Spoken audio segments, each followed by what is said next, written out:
The first time I saw her, the battlefield was burning. Not with fire, but with the crackling blue storms of plasma, the kind that vaporized metal and left nothing but glass in its wake. I was one of the last humans stationed on Ganira 9, a barren, windswept moon orbiting a dying red sun. The war between humanity and the Valyri Empire had dragged on for 13 years, and the moon was supposed to be our stronghold. Instead, it had become our tomb. The Valyri were warriors, tall, luminous-skinned beings with eyes that shimmered like polished crystal. To them, honor was sacred. To us, survival was. I'd been separated from my unit when I stumbled into the ruins of an old observatory, smoke curling through the shattered dome. My armor was cracked, the HUD flickering. The power core of my rifle was drained. My lungs burned from the thin, toxic air. That's when I saw her. She stepped out from the shadows, tall, regal, armored in obsidian plates engraved with ancient glyphs that glowed faintly in the dim light. Her long hair shimmered with silver strands, moving like liquid under the faint magnetic storm above. Her voice cut through the air like a blade. Human soldier. Identify yourself. I froze, raising my weapon out of reflex. Lieutenant Aaron Voss, Terran Federation, 5th Infantry Division. Her gaze flickered to my rank insignia, then to the scorch marks on my chest plate. Her lips curled slightly. You are alone. I didn't deny it. Seems that way. She stepped closer, each movement deliberate and graceful, like a predator assessing prey. Then the honor falls to me.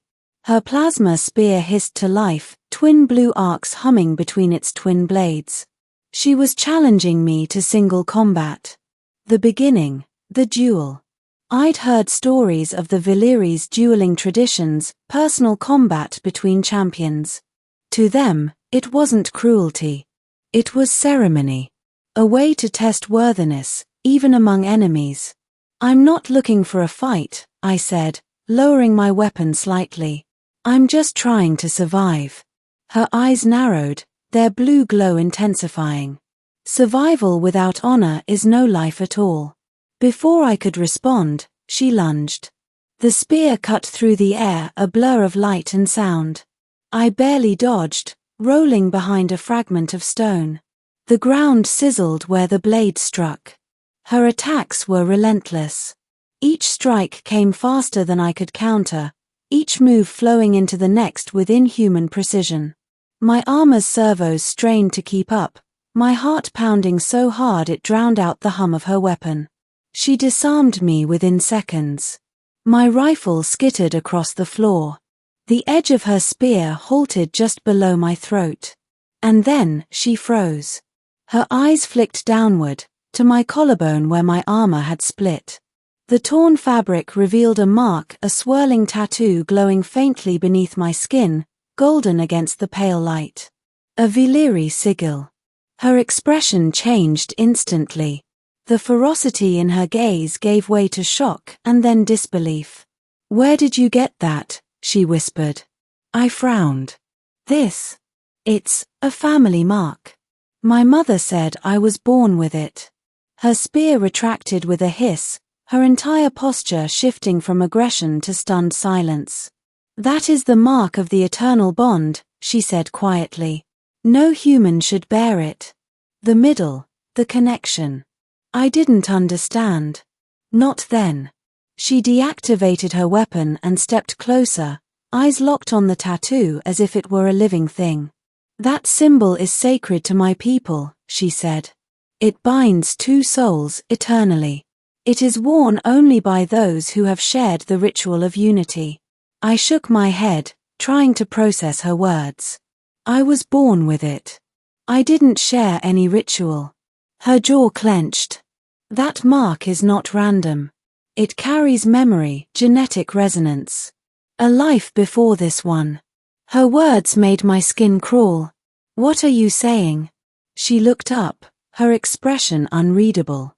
You carry the soul of a Valyri. The silence between us stretched like the void outside. I laughed bitterly. You think I'm one of you? That's impossible. Her gaze didn't waver. Not impossible. Unbelievable, yes. But the old legends tell of such things, when two souls entwined across time, reborn again and again. She took a deep breath. My name is Lysera of the Seventh Flame. I once swore an oath, to a human who bore that mark. My heart skipped. You're saying, we've met before? She nodded slowly. Not you, but the one you were. In another lifetime, in another war. She told me of the first contact war, centuries ago, when humanity and the Valyri first crossed paths. Not with hostility, but with curiosity.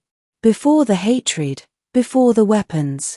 She had been a commander then too, a warrior scholar. She met a human explorer named Jalen Reese. Together, they forged an alliance between their worlds. He bore that mark, she whispered. And when the treaty was betrayed, he died protecting me. I looked at her, speechless. The air felt thick, heavy with something I couldn't name. I don't remember any of that. She smiled faintly, though her eyes glistened. You wouldn't. But your soul does. Her hand hovered near my chest, close to the mark. The bond doesn't die. It only sleeps. The revelation. The distant thunder of artillery shook the observatory. Outside, streaks of light crossed the sky, our armies still locked in senseless destruction. Lysera turned toward the chaos. Our war should have never happened, she said. It began with fear. And it will end with extinction unless we end it now. She looked at me again, eyes filled with something more than duty. Your presence is a sign. The bond has returned. We have a chance to stop this. I swallowed hard. And how do we do that? By proving to both our people that the bond between us is real. That peace is still possible. I almost laughed. You think they'll believe a human and a Valyri fell in love centuries ago, and were reborn to stop a war? She smiled faintly. They will when they see what happens next. Before I could ask what she meant, she pressed her palm to my chest. The tattoo flared with golden light, brighter than before. My mind exploded with images, flashes of memory that weren't mine. A vast city under twin suns. A silver palace rising from water. A young woman with luminous skin, laughing under a rain of starlight. My hand reaching for hers. And then, betrayal. Fire. Blood. The sound of her screaming my name as I fell. The connection tore through me like lightning. My knees hit the ground. Lysera caught me before I collapsed completely. You see now, she said softly. You remember. Tears stung my eyes. It was real.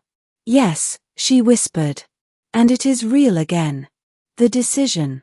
When I woke, the storm had passed. She was kneeling beside me, her armor dimmed, her weapon lying in the dust. The battlefield outside was eerily silent. What happened? I croaked. I called for ceasefire, she said simply. The Valyri will not advance until dawn. They think I'm considering your surrender. I blinked. My surrender? She smiled faintly. You humans think in terms of victory and defeat. We think in terms of balance. You and I, we are that balance. She extended her hand. Come with me. Let them see that we can stand together as we once did. I hesitated. If they see me beside you, they'll shoot on sight. Then let them shoot, she said fiercely. Better we die together than live apart again. I stared at her hand for a long moment. Then I took it. The ending, the bond renewed. We walked out into the pale dawn of Ganira 9.